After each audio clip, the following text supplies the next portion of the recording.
Hemos llegado a esta segunda dimensión de la libertad eh, innata volitiva. Hemos hablado primero, para recordar un poco, de la libertad innata del entendimiento en sus dos aspectos, en su relación con el mundo exterior y su autorreflexividad. Y ahora estamos hablando de la dimensión volitiva que tiene, digamos, libertad innata como dimensión volitiva, que tiene entonces la voluntad como primer eje y ahora el libre arbitrio como el segundo eje. Encuentro particularmente interesante la reflexión de Millán Puelles en este punto, aunque también es verdad, un poco enrollada filosóficamente en sus muchas comparaciones con otros filósofos. Si queremos ahorrar tiempo, y probablemente lo vais a querer hacer, yo diría que hay que saltar toda la reflexión desde sus comparaciones, que son muchas, con Kierkegaard, con Nietzsche, con Kant y con Jaspers, por ejemplo, Karl Popper, sin duda ninguno muy interesante, pero creo que si alguien, como digo, tiene mucha hambre filosófica, pues lo puede seguir leyendo en su totalidad, pero si vamos en modalidad de ahorrar tiempo, saltemos a la comparación con Ortega y Gasset. El párrafo que he puesto aquí en la página, en nuestro entorno visual de aprendizaje, eh, es el último párrafo, justamente, de esta sección sobre el libre arbitrio, y que, digamos que viene Millán Puelles nos aclara bastante bien que la grandeza del hombre en su libertad no está en elegir entre A y B, que sería quizá la noción que muchas personas tienen, digamos, al pie de calle, digamos así. ¿Qué significa ser libre? Poder escoger igualmente entre A y B, o entre A, B y C. Tener mucho por dónde elegir. Y pues Millán Puelles nos hace ver que eso realmente no es lo que hace grande al hombre. Y va a hacer esta gradación, libertad de entendimiento, en sus dos dimensiones, en menor grado la voluntad, en menor grado el libre arbitrio, curiosamente.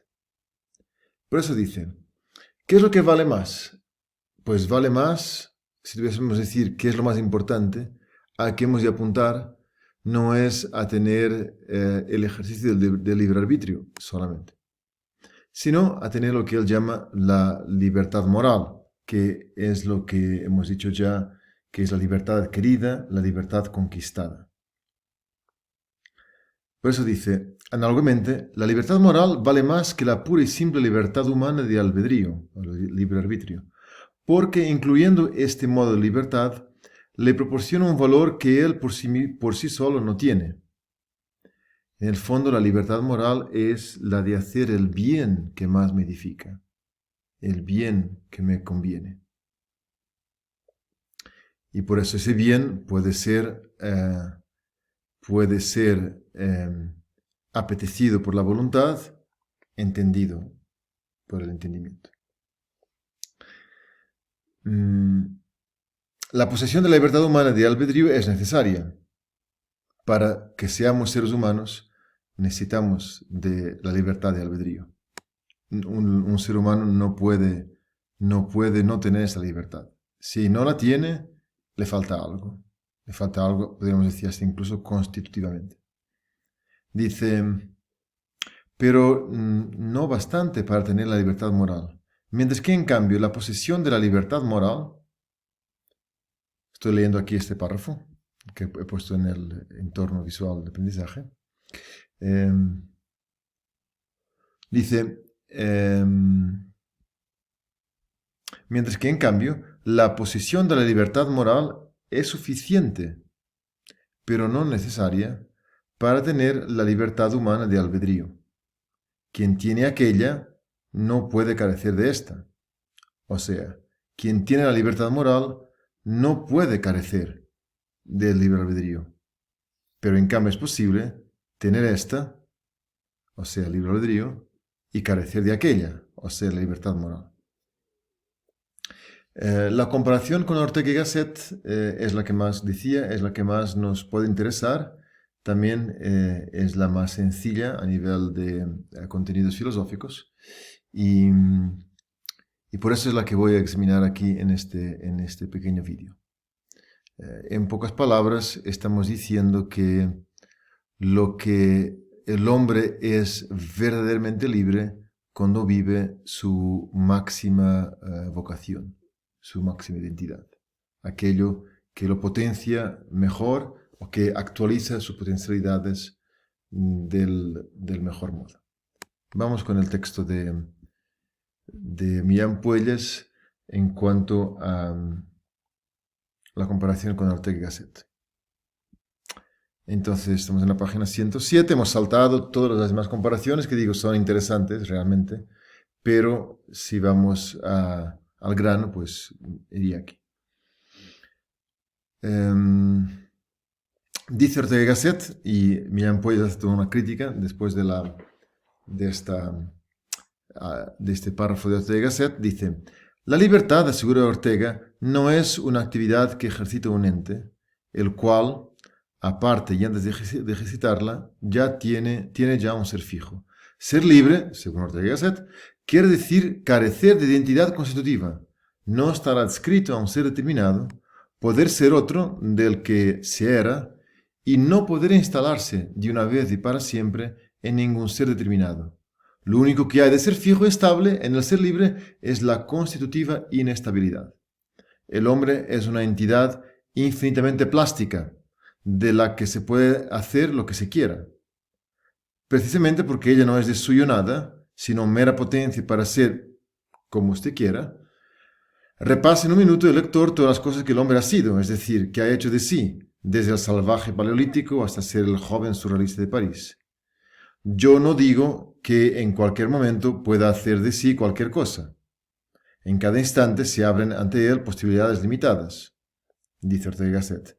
Pero si se toma en vez de un instante todos los instantes, no se ve qué fronteras pueden ponerse a la plasticidad humana. Claro, aquí no estamos haciendo un examen de la filosofía de Ortega y Gasset, estamos usando este párrafo para decir, fíjate que se maravilla o pone el énfasis en la posibilidad de decidir cualquier cosa. Entonces el hombre es libre, significa que es inestable para poder optar por una cosa o por otra y puede ser infinitas cosas, aquí infinitas siempre entre comillas, porque la realidad del hombre es siempre infinita. Pero como quien dice, fijaros que el hombre durante la historia ha hecho tantas cosas, tantas burradas de las que estamos siendo testigos justamente en estos tiempos, que entonces realmente ser libre es poder ser cualquier cosa. Es la inestabilidad de ser cualquier cosa, de poder ser cualquier cosa. Ahora, Millán Puelles va a criticar esta afirmación de Ortega, punto por punto, hasta llegar a decir lo que ya hemos afirmado al inicio, que lo que realmente le hace libre al hombre es la libertad moral. Libertad moral que significa comportarme de acuerdo con aquello que más me constituye, que más me edifica. Para eso, obviamente, hay que tener una meta. Hay que decir qué es lo que más me edifica. Para nosotros cristianos está muy claro. Si yo amo como Cristo ama, si yo amo como Cristo ama, hasta incluso y sobre todo, viviendo al filo de su voluntad, de la relación con Él, entonces soy verdaderamente libre. Puedo hacerlo o no hacerlo, porque tengo libertad de libre albedrío. Puedo hacerlo o no hacerlo, pero ser verdaderamente libres es vivir nuestra verdad. La verdad os hará libres, dice el Señor. Esto para nosotros cristianos, digamos, la filosofía aquí encaja perfectamente en nuestra visión cristiana. Dice, Millán Puelles va a criticar esos 4 puntos de Ortega, dice, La primera de las notas es que la libertad, el hombre es libre porque carece de identidad constitutiva. Dice, ¿es posible tal cosa? Y claro, Ortega en esta afirmación está diciendo que el hombre puede ser una cosa u otra y por eso es libre. Y nosotros solamente no estamos de acuerdo con ello, ¿no? Por eso dice finalmente, en suma, si el qué del ser libre fuese su no tener ningún qué, puede ser cualquier cosa, el ser libre consistiría en la nada absoluta y no cabría atribuirle el ser pura y simplemente, el auténtico ser, sino un mero ser lógico, una pura ficción intelectiva. Entonces no es lo mismo ser amable que no ser amable, no es lo mismo preocuparme por los demás o no. La segunda de las notas con las que Ortega caracteriza el ser libre, a saber, el no estar adscrito a un ser determinado, como si yo no tuviese una meta. Ser libre es realmente optar, ser autónomo, optar yo mismo, sin las presiones externas, optar yo mismo por ser ese ser determinado al que estoy llamado. En nuestro caso, pues, ser Cristo. La tercera de las notas es esta: poder ser otro del que se era. Poder ser otro del que se era. Eso también es ser libre. Claro, si yo voy por un camino de crecimiento en el amor, en el cuidado de los demás, en el construir la familia humana, y puedo volverme una persona taciturna, cerrada, egoísta, entonces, según Ortega, sigue siendo libre. Más bien, es prueba de que eres libre. Para nosotros no. En el pensamiento cristiano, pues el ser libre es el acercarse a aquello que estoy llamado a ser. Y finalmente, la cuarta nota dice, el no poder instalarse de una vez para siempre en ningún ser determinado. Y según Ortega, pues esta también es libertad. Pero justamente esto es lo que queremos decir con esta asignatura. La afectividad sería el instalarse, no de manera, digamos, determinista, pero el instalarse a través de una vida en la que me voy entregando y voy optando cada vez más, pero me voy instalando en el ser determinado de la voluntad de Dios para mí. La afectividad significa estar integrado en mi entendimiento, en mi y en mi apetito, digamos así, en mi inclinación, en el sabor de mis decisiones, estar inclinado hacia la voluntad de Dios. La afectividad va a significar eso, el estar afectado por el bien de tal manera que voy cada vez más, voy increciendo hacia la gracia, hacia el entregarme a los demás, podríamos decir, hacia la santidad. La afectividad va a significar eso. Justo es el opuesto de este cuarto punto. Y entonces, finalmente, tenemos aquí esta conclusión por parte de Millán Puelles. El valor del libre albedrío, estamos en la página 110, el valor del libre albedrío humano no es el valor de lo más radical en el ser específico del hombre, ni tampoco el más alto de los valores, que a éste le son posibles,